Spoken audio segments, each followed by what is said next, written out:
exercise, so let's start now with a little bit on primary language. Now, we talked a little bit about educational models or program models, language acquisition, and dual language education.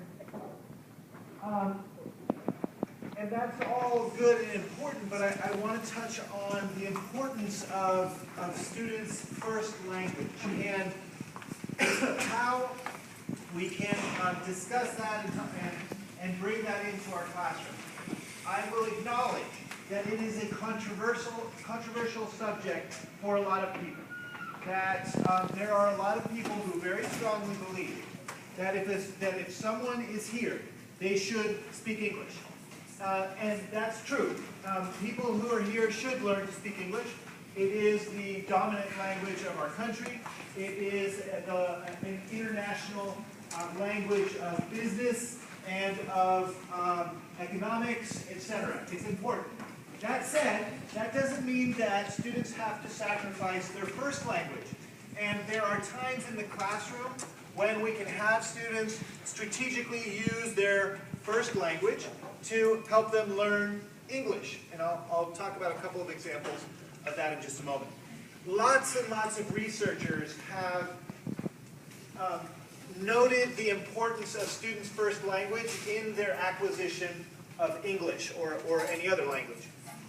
So let me just give you a very simple example. Let's say we all decided to move to, let's see, where? Saudi Arabia. Okay, we all decided we're going to move to Saudi Arabia and we're going to work there. We all got jobs there, so we decided we're moving there. And so we decide, okay, well, I think it's Arabic, right, in Saudi Arabia? Just for the sake of argument, yes? Yes. Yeah, okay, good. So they speak Arabic. Anybody here speak Arabic? Not me. Okay, none of us. Okay, great. So we're all in the same boat, right? When we go out into the streets, to the stores, to learn the community, what do you think? Are we going to speak in English or in Arabic? Everyone?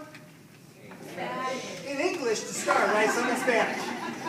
To start, might we try to build in some Arabic words and phrases along the way? Yes or no, everyone?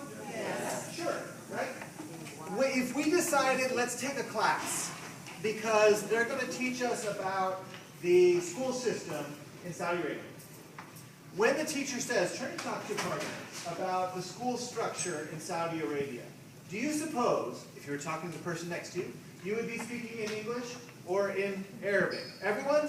English. Of course, because that's the language that we know the best, that we can process our thoughts, that we can say, okay, wait a minute.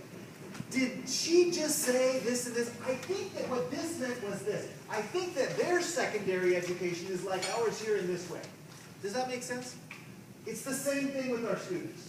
That there are lots and lots of opportunities for them to use their native language in a way that strategically will help them better to understand what it is that you're teaching them. And some of these researchers, Jim Cummins, Ramirez, we talked about Thomas and Collier already, have looked at that and have noted how the first language impacts the learning of a second language.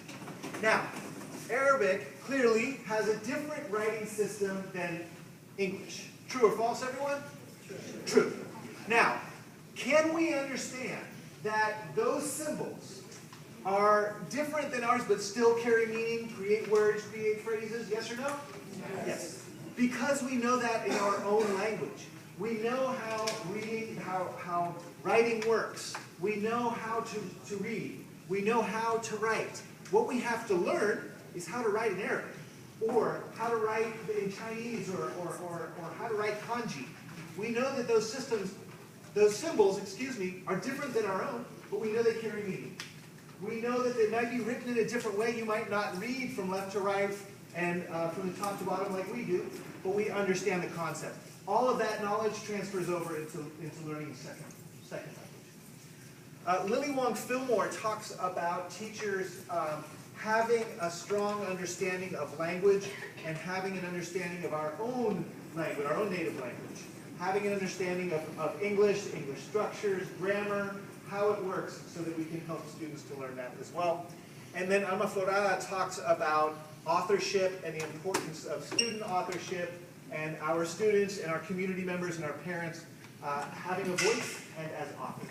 All of that to say, these researchers have influenced Project GLAD in terms of the importance of valuing and having students use their native language in strategic ways. So I gave you an example of if we were learning about this and then we would turn and talk to each other, we'd probably speak in English, right? Now there would be other times in that class where the teacher might say to us, name the different types of schools in Saudi Arabia. So here we might say elementary, middle school, high school, community college, university, something like that, right? If I were delivering that in Arabic, then or in English, I'd want to say, practice using those words, right? In this case, you must say it in Arabic, or you must say it in English. That's fine too. It's important that students practice the structures, the vocabulary, etc. But there are times for both. And it's important for us to think, when is it appropriate for students to be able to use their native language? And when is it not? When do I need them to practice these structures in English? Here's an example of a chart that was done in a native language, Spanish up there. And what this was is one of the strategies that we use called the inquiry chart. We're going to talk about a little bit later today. Basically, what do we know about this topic already, or what do we think we know about this topic? And what questions do we have, or what would we like to learn about this particular topic? This is a strategy that you can use with students that, if you speak their native language, great. You can do it in a small group format. If you don't, you might have an instructional assistant that speaks their native language. You might be able to find a parent volunteer that speaks the native language or languages of your students and have them run through some of these things so that students can, one, recognize that you value the knowledge, the language, the culture that they bring with them, and also get some more information out of them and learn a little bit more. And I can give you a copy of this if that doesn't come out well. This graphic organizer is in your binder. It doesn't have the page number on the bottom. I can't remember. It's in the next section. Section 2, page 1. Thank you. And there's a nice little quote on the bottom here that you can read along as I read it. It says, for example, classroom teachers convey crucial messages in subtle ways to minority students about the validity or lack of validity of their language and cultural identity. They provide or fail to provide opportunities for students to express this identity through sharing their experiences with other students and adults by means of active use of written and oral language. This came to us from Cummings. Now, what he talks about also is this notion of a common underlying proficiency, and that was what I was mentioning earlier. We know how to read, we know how to write, we know lots of academic language as educated people, and the differences between the languages are relatively small. By sharing with students that by allowing students to share with each other, with us, etc., their native language, we're sharing with them that we value who they are. Certainly, if I brought my family somewhere to Saudi Arabia or whatever, I don't want my son and my wife or me to forget English. This is a part of who we are, right? Or even to forget Spanish because my mom's from Spain, so I grew up speaking both languages. It's extremely important to me. It's a part of my cultural identity. It's a part of who I am. I'm not letting that go. Nobody's going to take that away from me. Yet, in our society, sometimes we send that message. It's more important that you know English. It is extremely important that people know English. Don't get me wrong. But it's also important that they keep their native language as part of who they are. Certainly, we would want that for our own families. An example here is a little story that happened in Southern California, where a group of, this was around the Vietnam War, and during that war, a first wave of immigrants that came were people who were educated, who had good jobs, etc., and I'm getting out of here. War's breaking out, let's go. We got to get out. So they moved here, and the teachers, because these students had an education and their native language, and in fact, their mathematical skills were higher than the grade level, so they were, I don't know, say 4th graders. The math that they had been studying in Vietnam was at a higher level than the math that the 4th graders were studying here. So the teachers were all wowed by these students, and oh my gosh, these students are so smart, and they're so wonderful, and this is so great, and oh, they're just such a joy to have. Then another wave of students came in. And the second wave were students who had interrupted schooling, who were refugees, who had been in refugee camps, for example, had had traumatic experiences. And do you think that those students had that same level, high level of mathematical skill and competence? Yes or no, everyone? No, they did not.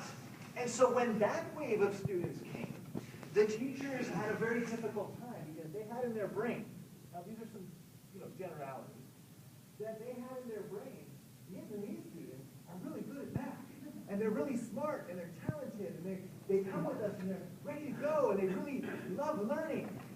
And then when they got the second wave, it was a big shocker, because it was, what's wrong with this kid? Vietnamese kids are smart. They know math. They're good at this stuff. But what happened was these kids didn't have those same experiences. Those researchers talked quite a bit about the deeper foundation students have, or anybody has in their daily life, the more quickly they're going to learn such concepts, and at a deeper level. So one of the things that we talk about is when we're talking to parents, is to tell parents to speak to your children in the language that you know best, in the language that you are most fluent. Because all of those skills will transfer right over into learning whatever you want. It's counterintuitive to a lot of people, and especially a lot of people who haven't studied language acquisition, haven't heard of this stuff, because they think, what? That can't be right. I want my son or daughter to learn English. I should be speaking them in English. Because English is important. That's true, it's important. That said, the skills that they're teaching them, if they're speaking to them in a language they don't know as well, they're not building a deep foundation. So talk about why is it important to promote primary language, and what's one example of how you have or haven't promoted primary language in your own class?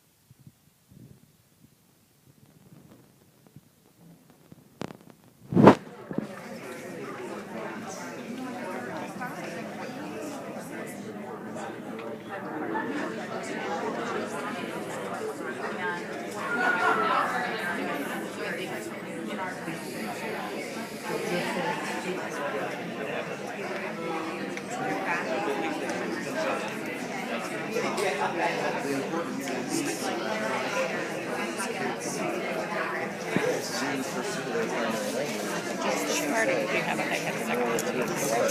Next part. It's just